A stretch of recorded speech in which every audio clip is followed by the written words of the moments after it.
day we're bombarded with different ads and products that often mislead us. So it's easy to just dismiss them without even giving them a chance. I've often done that with different camera stuff, and when it comes to color grading, I've stuck with the stuff I'm familiar with and know that works. For color grading, I have a personalized workflow with various effects within DaVinci Resolve, alongside Tetra, which I've been using for about a year now. Although I had seen lots of people using Dehancer and saying good things about it, I just stuck with the tools I knew and was used to. However, Dehancer reached out to me and asked if I'd like to try it out. Now, they did not pay me to say anything. All they asked is that I share my honest opinion in exchange for the Dehancer license. Now, they also did provide me with a 10% discount for all of you if you would like to purchase. I wanted to see if Dehancer would be easy to use, so I didn't watch any tutorials or read any guides.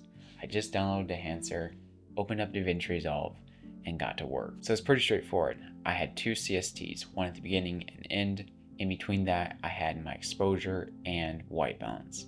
Then I had Dehancer itself.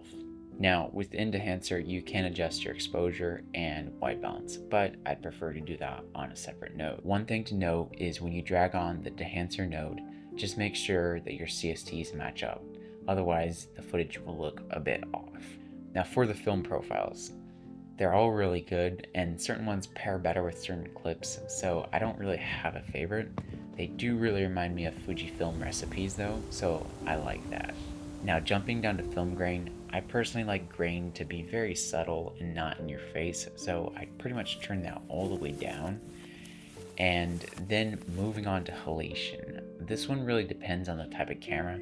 I notice with iPhones and drones, I tend to need to bring it down pretty far. But with my main camera, I can leave it usually higher.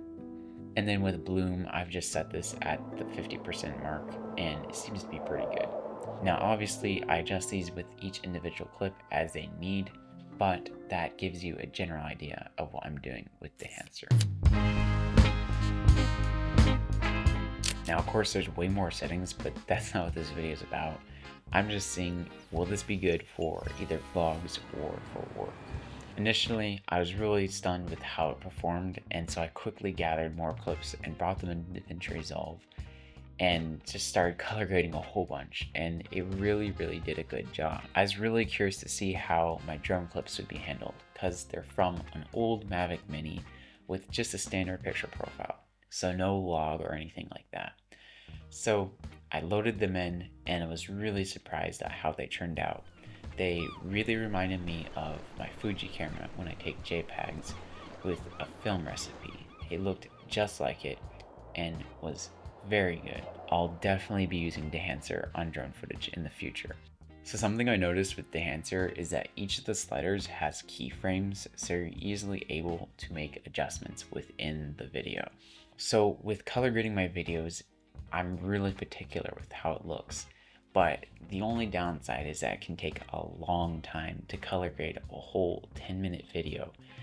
But with Dehancer, I loaded in a whole bunch of clips one morning, and not even an hour later, I had all of them graded to a point where I'd be satisfied uploading it to YouTube or to a client. So I'm really excited to use Dehancer in coming projects, as it will free up a lot of time that I was spending color grading. Now I can spend that more on storytelling or getting the shots, and not so much on the post-production. Don't get me wrong, I really like my colors to look a certain way, but Dehancer really got me there a lot faster than my previous methods, so I definitely will be using it in videos to come. So the only downside I've found with Dehancer is the fact that it's one node. In my previous workflows, I had multiple nodes for each effect, so halation would have a node, grain, and so on and so forth. So if I wanted to see how halation was affecting the overall video clip, I could just go full screen and toggle it on and off to see how it looked. But because Dehancer is one node, you can't turn each effect off. All you have to do is press the little button on the side. You just can't do that on a full screen, but that doesn't matter, especially if you have a monitor. It's just if you're on the go only on one screen, then it might be harder to see how it's affecting the video. They also have a mobile app, which is really great if you're on the go and want to take photos, but want to get that look just right, they've got you. and I definitely will be using that one too because the effects in there are really good. So that's it. If you guys want to get Dehancer yourself, you can use the code Josiah10 to get 10% off your purchase. It also helps me out a little bit. See you guys next time.